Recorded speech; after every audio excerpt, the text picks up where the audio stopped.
మీ business ఏదైనా మీ ఊర్లో promotion చేయాలంటే అది సుమన్ టీవీతోనే సాధ్యం. ఇప్పుడే సంప్రదించండి. చదువుకుంది 6వ తరగతి, కానీ చదివింది మాత్రం ఒక 2000 పైగా పుస్తకాలు.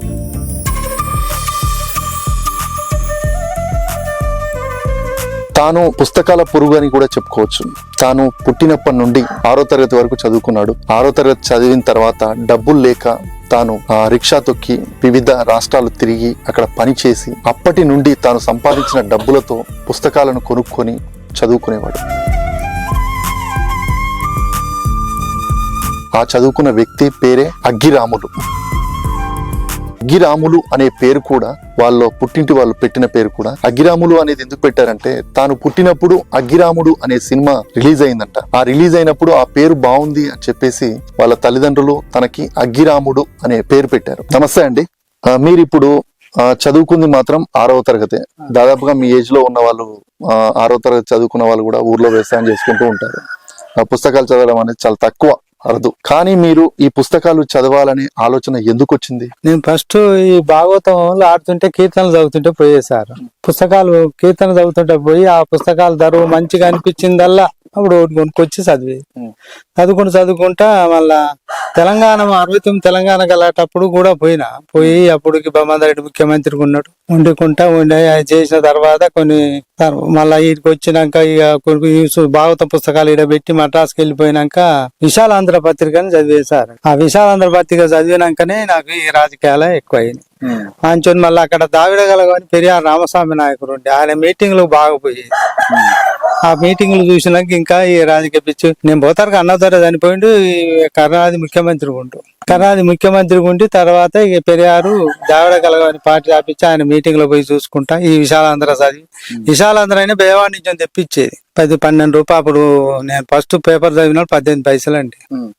18 పైసలు అయినా కూడా పోస్ట్ లో 12 రూపాయలు కట్టి బేవాడి నుంచి వచ్చేది. అప్పుడు రిక్షా తొక్కి పొద్దున 6 గంటల నుంచి 3 గంటల దాకా రిక్షా తొక్కాలి. వచ్చినాక దానం గిట్ట చేసి ఆ పేపర్ చదివి పండుకునేది. ఇటనే ఇక అన్నీ 13 ఏళ్ళు రాజుండి ప్రజాశక్తి తోటి సృజన అనేది వరవరరావు పత్రిక చదివిన, నాస్తిక మార్గం ఘోరగారి ఇలాంటి అన్ని చదువుతాంలో ఈ రాజకీయ బాగా. అంటే మీరు ఎక్కువగా 6వ తరగతి వరకే ఆపేసారు అంటే కేవలం డబ్బులు లేకనే చదువుకోలేదా, లేదంటే ఇంకేదైనా మీ కుటుంబ సభ్యులు వద్దు అని చెప్పేసి చెప్పారా? లేదు సార్, డబ్బులు లేకనే 6వ ఫీజు కట్టకపోతేనే పరీక్ష రాసినారు. నాతో చదువుకునే పిల్లలు చదివింటూ ఉద్యోగాలు కూడా చేసిండ్రు. ఉన్నారు వాళ్ళు రిటైర్మెంట్ అయి నా దగ్గర రోజు వచ్చిపోతారు. పైసలు అప్పుడు 10 రూపాయలు కట్టలేకనే చదవలేకపోయిన పరీక్ష రాయలేదు సార్. మోత్కూర్లోనే ప్రకాశ్రావు సార్ ఉండే, ఆయన అప్పుడు ఆ సంవత్సరం పెళ్ళి 68లో. అంటే పుస్తకాలు చదవాలని ఎలా మీకు ఈ ఆలోచన ఎట్లా వచ్చింది? చూసుకుని ముందుగా భాగవతం పుస్తకాలు యక్షగానాలు చదివినాక తర్వాత ఇంకొకటి కొనుక్కొచ్చి ఇప్పుడు బుక్ షాపులు విశాలాంధ్ర బుక్ షాప్ బాగా పోయేది. నవయుగ నవోదయ ఇవన్నీ కాచిగూడలో ఇటు సుల్తాన్ పదాలు ఉండే ఆ పుస్తకాలు నేను హైదరాబాద్ పోయినట్టు ముందుగా ఇయ్యే కొనుక్కొచ్చేది. అంటే ఒక విషయం ఏంటంటే, మీరు ఎక్కడికన్నా వెళ్ళాలనుకున్నప్పుడు మీ పని పక్కన పెట్టేసి ఈ పుస్తకాలు కొన్న తర్వాతనే మీరు పని చేసుకునే వాళ్ళంట, నిజమేనా? ఎందుకంటే నేను మీటింగ్ లో మొత్తం పీపుల్స్ వార్ కాంచోని 1990ల చెన్నారెడ్డి ఫ్రీగా ఇచ్చిండు చూడు పీపుల్స్ వార్ వాళ్ళకు. ఫ్రీగా ఇచ్చినప్పుడు కూడా నేను ఏ మీటింగ్ నిజాం కాలేజ్ మీటింగ్ అయితే ముందుగా ఈ పుస్తకాలు పాటల పుస్తకాలు ఇవి ఎక్కువ కొనుక్కొచ్చేది. ఈ క్యాసెట్లు కూడా 2 సంతకాలు నిండి ఉన్నాయి. సీడీలు ఈ గద్దరి ఇలాంటి అన్ని తీసుకొచ్చి సీడీ టేప్ రికార్డు వీటి మీదనే కానీ సంపాదించాలి ఇవి కొనాలి అసలు ఏమైనా వీటి మీదనే ఉండేదంట. అంటే మీ ఇంట్లో వాళ్ళు కూడా ఎక్కువగా అంటే బుక్స్ కొనుక్కొని వస్తుంటే ఏంది డబ్బులు అన్ని ఖర్చు పెడుతుండని చెప్పేసి ఎందుకు? మా అమ్మ అయితే నన్ను ఆమె ఎక్కడన్నా యాత్రలు పోయినప్పుడు ఆమె కొన్న పుస్తకాలన్నీ యాత్రలు పోతుంది, బొమ్మంగారి చరిత్ర ఇలాంటి అన్ని కొనుక్కొచ్చిన. ఆమె చనిపోయి ఇప్పుడు 30 ఏళ్ళు అయింది కానీ ఆమె పుస్తకాలు ఆమె సంతకాలనే పెట్టిన. ఆమె తెచ్చేటి కూడా అట్నే ఉన్నాయి. నేను ఇక పార్టీ అయినాక ఇక అన్ని తమిళనాడు పోయినాక ఇక ఇవన్నీ చూసి ఎక్కువనైతే ఈ పుస్తకాలు ఇదేనండి. నేను కొనుక్కొచ్చుడు చదవకపోతే అట్లా చదివితేనే కదా ఆయన గురించి నాకు అర్థం. ఇప్పుడు చంద్రరాజేశ్వరు చదివిన, ఆయన జీవితం చదివినాక ఆయనదే ఆచరణ పెడుతున్నా నేను. చంద్రరాజేశ్వరు ఆయన పుస్తకం మంచిగా అనిపించేది. ఆయన ఏం లాస్ట్కి ఏం చేసేసాడు, ఆయన చనిపోయినప్పుడు కూడా నేను హైదరాబాద్ లో పోయి అందులో పాల్గొన్నా, ఏది శివయాత్రలో. ఆయన ఏమన్నాడు, నా దగ్గర ఏం లేదు, పుస్తకాలు ఉన్నాయి, నా బట్టలు ఉన్నాయి, బట్టలు వాళ్ళని తీసుకొని పుస్తకాలు పార్టీ తీసుకొని అన్నాడు. ఆయన సందేశం లాస్ట్ కూడా అదే చెప్పిండు. ఆయన మాదిరి నేను ఇప్పటికీ నాకు 70 ఏళ్ళు వయసు వచ్చిన నా బట్టలు నేనే ఉతుకుంటా, మళ్ళా నా గిన్నె నేనే కట్టుకుంటా ఉంటా కానీ ఇక ఓలి మీద ఆధారపడ పోతా ఇంత తిన్నా అంటే ఇక్కడికి వచ్చినట్టు నేను ఈ సంటి వాళ్ళంతా 10 మంది వచ్చి రోజు కూకుంటారు వెనకటి ఉన్న బాధలన్నీ చెప్పుకుంటూ కూకుంటాం. అంటే మీరు ఈ బుక్స్ అన్ని చదువుకున్నారు కదా, మీరు వారికి ఏమైనా సలహాలు ఇస్తూ ఉంటారా ఇట్లా ఉండాలి అని చెప్పి? ఇవన్నీ చెబుతాము కానీ ఇక నమ్ముతారు చెప్తా ఇవన్నీ దీంట్లో జరిగినాయి. ప్రతి ఒక్క పేపర్ అది రాష్ట్రంలో ఎట్ట జరుగుతుంది ఎంత ఇవన్నీ రోజు వినిపిస్తుంటాయి ఇలా కూకున్న వాళ్ళకి. అంటే ఇప్పుడు మీరు ఈ బుక్స్ అన్ని చదువుతుంటారు కదా, ఊరు వాళ్ళందరూ ఏమనుకుంటారు మిమ్మల్ని ఈ బుక్స్ అన్ని చదువుతారు ఏంది వాళ్ళకి ఏం తెలుసు సార్ అలా ఏమనుకున్నా నా ముంగటికి వచ్చి వాళ్ళంటారు చూస్తారు. ఇక వాళ్ళన్న లెక్కలు చేయంటలు చేసి పెడతా కాగితాలు రాయంటే రాస్తా మళ్ళీ వాళ్ళ దగ్గర ₹1 తీసుకొని నేను ఇక్కడ కోళ్ళు దాతుంటే కూడా ఎంతో మంది కూర్చొని ఫిరీజ్ వచ్చి ఒకళ్ళ దగ్గర ₹1 తీసుకొని ప్రతి ఒక్కరికి ఏదైనా సాయం అయితే అంతా నేను చేస్తున్నాండి. మళ్ళీ బట్టలు కూడా ఇక ఎప్పటిదాకా ఇప్పుడు 2 సంవత్సరాల దాకా చేసినా కానీ ఇప్పుడు చేయలేకపోతున్నా ఏమైనా వచ్చి కూకుంటా. మీరు ఇన్ని పుస్తకాలు చదువుతున్నారు కదా, మరి మీ పిల్లల్ని కూడా ఇలా చదువుకోమని చెప్పారా లేకపోతే వాళ్ళు కూడా చదువుతున్నారా? వాళ్ళ భవిష్యత్తులో ఇప్పుడు మంచి జాబులు ఏమన్నా చేస్తున్నారా? ఇప్పుడు నా కొడుకు నా బిడ్డ ఏమో 10వ తరగతి చదివింది, బయటకు పోయింటే పోకుంటే పెళ్లి చేసిన. ఇప్పుడు 2 ఏళ్ల కింద చనిపోయింది హైదరాబాద్. మద్రాసు నుండి తీసుకొచ్చి హైదరాబాద్ ఫిల్మీనగర్ లో ఉంచిన.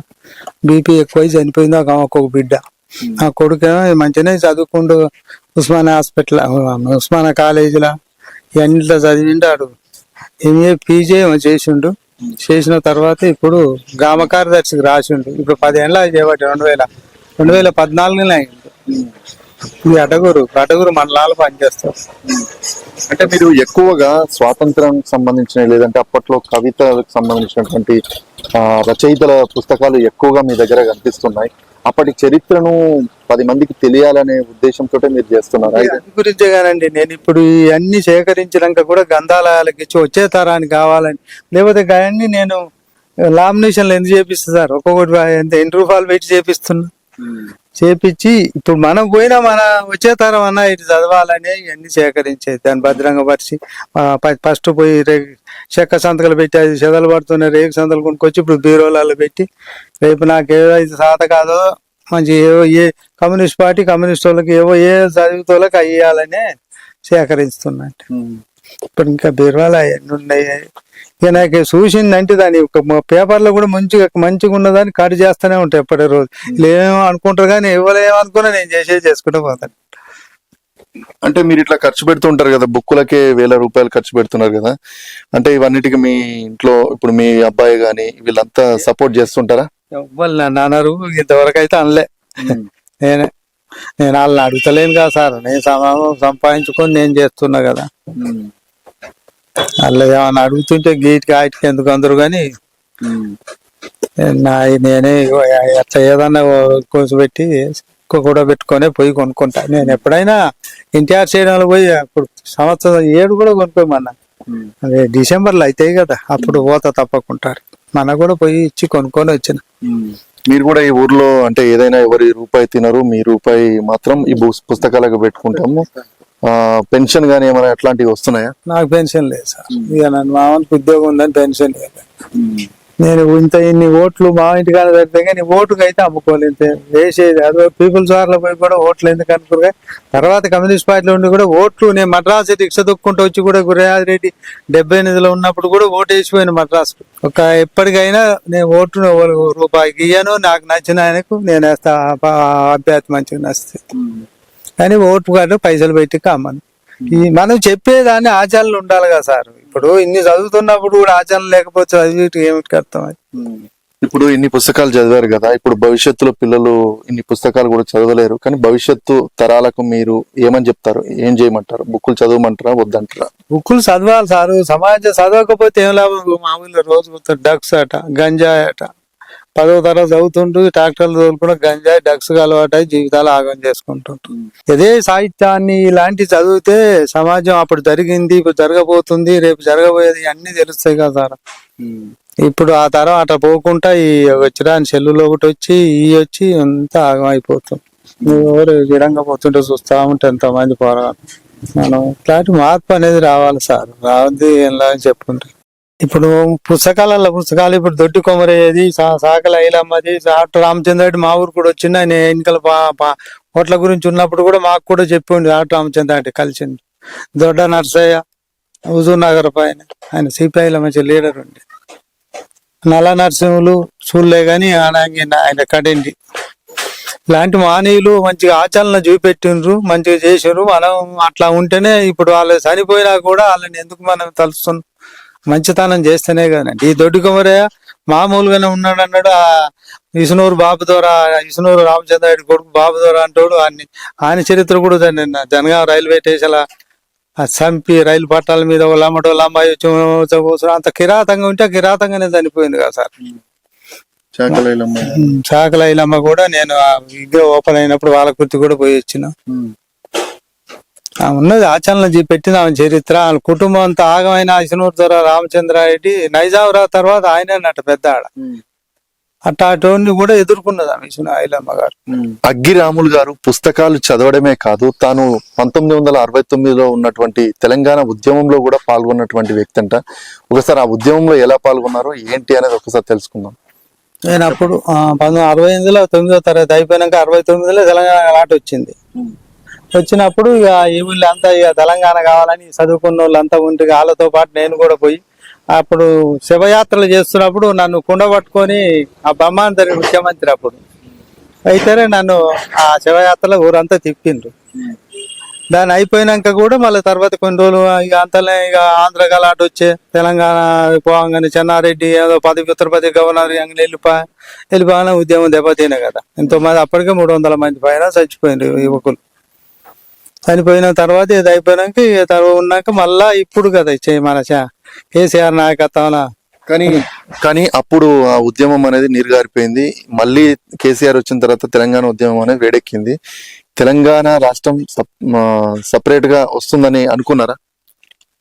ఉన్నది అనుకున్నా. నేనైతే అనుకున్నా సార్, ఎందుకంటే పట్టుదల అనేది ఉన్నది. అప్పుడేమో పదవులు ఇవ్వగానే వెళ్ళిపోయింది కదా. ఆనాడే వచ్చు అంతమంది మన 300 చిల్లర చనిపోయిన విద్యార్థులు అప్పుడేమో ఇక చెన్నారెడ్డి మోసం చేసిండు. ఆయన ఉత్తర ప్రదేశ్ గవర్నర్ వెళ్ళిపోగానే ఆ ఉద్యమం వెనకబడి 71-72 ప్రాంతాల వరకు.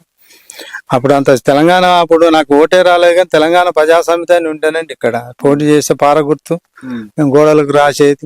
తర్వాత ఇక కమ్మిపోయి మళ్ళీ నేను కమ్యూనిస్ట్ పార్టీలో పీపుల్స్ వార్లో ఇవన్నీ ఇట్లా వండుకుంటా సానుభూతి ఉండి కూడా ఉండి మన 2001 పార్టీ పెట్టంగానే నాకు తెలంగాణ అంటే అభిమానం కాబట్టి వచ్చి మన 2015-14 దాకా కూడా అలానే వండుకుంటున్నా. ఏ మీటింగులు ఎక్కడ సిద్దిపేటకు ఎక్కడంటే అక్కడ పోయేది. పోయిన సాధించను, తెలంగాణ వచ్చింది, మంచిగా అనిపించింది. నాకైతే ఇంత ముఖ్యమంత్రులను చూసిన నేను.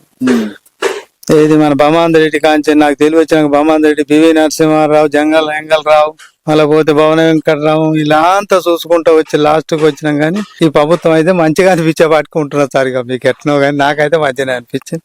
తను రిక్షా తొక్కి తను సంపాదించినటువంటి డబ్బులను కూడా వృధా చేయకుండా తాను ఎక్కడికి వెళ్ళినా నేను చదువుకోలేదు కాబట్టి ఆ డబ్బులతో నేను పుస్తకాలైనా చదువుకోవాలనే ఆ ఉద్దేశంతో భవిష్యత్తు తరాలకు కూడా పిల్లలకు చదువుకోవాలని వారికి బుక్స్ లాంటివి అందించాలని ముఖ్య ఉద్దేశంతో తాను ఎక్కడైనా ఏదైతే పేపర్ అయినా అందులో ఉన్న ఒక సారాంశం మంచి ముఖ్యమైన వార్తలు కానీ లేకపోతే ఇంకేదైనా కనిపించినట్టయితే దాన్ని ఇమ్మీడియట్లీగా కట్ చేసి దాన్ని లామినేషన్ చేసి వేరే అంటే ఎవరైనా చదువుకునే వాళ్ళకు కూడా ఇచ్చి చదువుకోమని చెప్పి వాటి కోసం ఒక ట్రంక్ పెట్టెలు కానీ లేదంటే చెక్క పెట్టెలు కానీ తయారు చేసి దాంట్లో భద్రపరిచాడు. అవి భవిష్యత్ తరాలకు కూడా ఇంకా చాలా ఉన్నాయంట, కొన్ని ఇంకా ఇంట్లో ఉన్నాయంట. అంటే ఇవి మొత్తం చదివి తాను జ్ఞానం వస్తుంది అనే చెప్తూ ఉన్నాడు. భవిష్యత్తులో పిల్లలు కూడా బుక్స్ చదివితే ఎలాంటి టెక్నాలజీ వచ్చినా కానీ బుక్స్ చదివినంత మాత్రం జ్ఞానం రాదని చెప్తూ ఉన్నారు. ఇది అగ్గిరాములు గారు చెప్తున్నటువంటి విషయాలు.